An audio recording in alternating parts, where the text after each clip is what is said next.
बिस्मिल्लाहिर्रहमानिर्रहीम। अस्सलामु अलैकुम वरहमतुल्लाहि वबरकातुहू।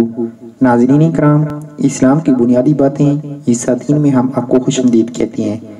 आज इंशाअल्लाह जल इस वीडियो में हम पढ़ें और सुनेंगे शराइते जुमा।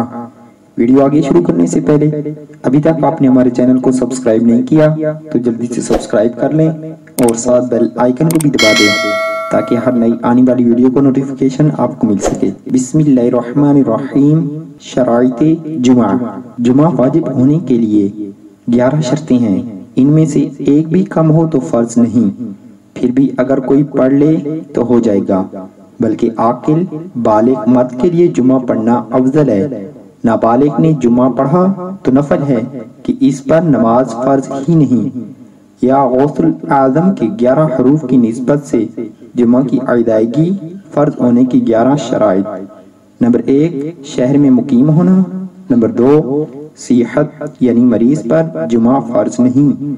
मरीज से मुराद वो है कि जामे मस्जिद तक ना जा सकता हो, या चला तो जाएगा मगर मर्ज बढ़ जाएगा, या देर में अच्छा होगा। शेख फानी मरीज के हुक्म में है।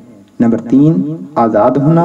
गुलाम पर जुमा फर्ज नहीं और उसका आका मना कर सकता है। नंबर 4, मर्द होना। नंबर 5, बालिग होना। नंबर 6, आकिल होना। ये दोनों शर्तें यानी आकिल व बालिग होना खास जुमा के लिए नहीं बल्कि हर इबादत के वाजिब होने में शर्त है। नंबर 7, इंखियारा होना। नंबर 8, चलने पे कादिर होना। नंबर 9, कैद में ना होना। नंबर 10, बादशाह या चोर वगैरह किसी जालिम का खौफ ना होना। नंबर 11, बारिश या आंधी या ओले या सर्दी का ना होना, यानी इस कदर कि इनसे नुकसान का खौफ सही हो। जिन पर नमाज फर्ज है मगर किसी शरई उज़र के सबब जुमा फर्ज नहीं, उनको जुमा के रोज जोहर माफ नहीं, वो तो पढ़नी ही होगी। खुतबा के मुताल्लिक चंद मुफीद बातें। जो जुमा के दिन कलाम करे जबकि इमाम खुतबा दे रहा हो तो उसकी मिसाल उस गधे जैसी है जो बोझ उठाई हो, और उस वक्त जो कोई अपने साथी से ये कहे कि चुप रहो तो उसे जुमे का सवाब ना मिलेगा। खुतबा सुनना वाजिब है। जो चीजें नमाज में हराम हैं, मसलन खाना पीना, सलाम व जवाब वगैरह, ये सब खुतबा की हालत में भी हराम है। यहाँ तक कि नेकी की दावत देना भी। हाँ, खतीब नेकी की दावत दे सकता है। जब खुतबा पढ़े तो तमाम हाज़रीन पर सुनना और चुप रहना वाजिब है।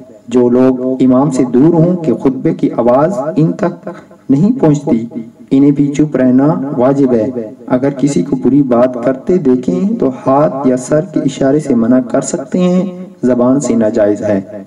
खुतबा सुनने वाला दुरूद शरीफ नहीं पढ़ सकता। सरकारी मदीना सल्लल्लाहु तआला अलैहि वसल्लम का नाम पाक खतीब ने लिया तो दिल में दुरूद शरीफ पढ़ें, क्योंकि इस वक्त जबान से पढ़ने की इजाजत नहीं। यूं ही सहाबाए कराम अलैहिम रिदवान के जिक्र पाक पर उस वक्त रदियल्लाहु तआला अन्हुम जबान से कहने की इजाजत नहीं। खुतबा से पहले का ऐलान।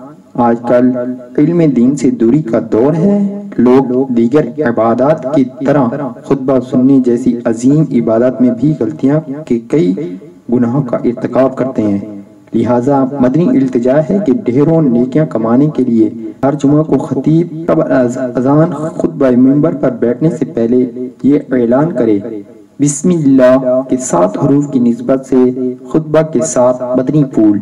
नंबर 1, हदीस पाक में है, जिसने जुमा के दिन लोगों की गर्दनें फैलांगी उसने जहन्नम की तरफ पुल बनाया। इसके एक मानी ये है कि इस पर चढ़ चढ़ कर लोग जहन्नम में जाएंगे। नंबर 2, खतीब की तरफ मुंह करके बैठना सुन्नत सहाबा है। नंबर 3, बुजुर्गान दीन रहमुल्लाहुल मुबीन फरमाती हैं, दो जानों बैठकर खुतबा सुने। पहले खुतबे में हाथ बांधे, दूसरे में दो जानों रखे तो इंशाअल्लाह अज़्ज़वजल 2 रकात का सवाब मिलेगा। नंबर 4, आला हजरत अलैहि रहमतुर रब्बुल इज्जत फरमाते हैं, खुतबे में हुजूर अकरम सल्लल्लाहु तआला अलैहि वसल्लम का नाम पाक सुनकर दिल में दुरूद शरीफ पढ़ें कि ज़बान से सुकूत یعنی خاموشی فرض ہے۔ نمبر 5 درِ مختار میں خطبہ میں کھانا پینا، کلام کرنا، اگرچہ سبحان اللہ کہنا، سلام کا جواب دینا یا نیکی کی بات بتانا حرام ہے۔ نمبر 6 اعلیٰ حضرت علیہ رب العزت فرماتی ہیں بحالت خطبہ چلنا حرام ہے، یہاں تک کہ علماء کرام فرماتے ہیں کہ اگر ایسے وقت آیا کہ خطبہ شروع ہو گیا تو مسجد میں جہاں تک پہنچا وہاں رک جائے، آگے نہ بڑھے کہ یہ عمل ہوگا، اور حال خطبہ میں کوئی عمل روا یعنی جائز نہیں۔ نمبر 7 اعلیٰ حضرت علیہ رب العزت فرماتے ہیں خطبہ میں کسی طرف گردن پھیر کر دیکھنا بھی حرام ہے۔ خطبہ جمعہ یہ ہیں۔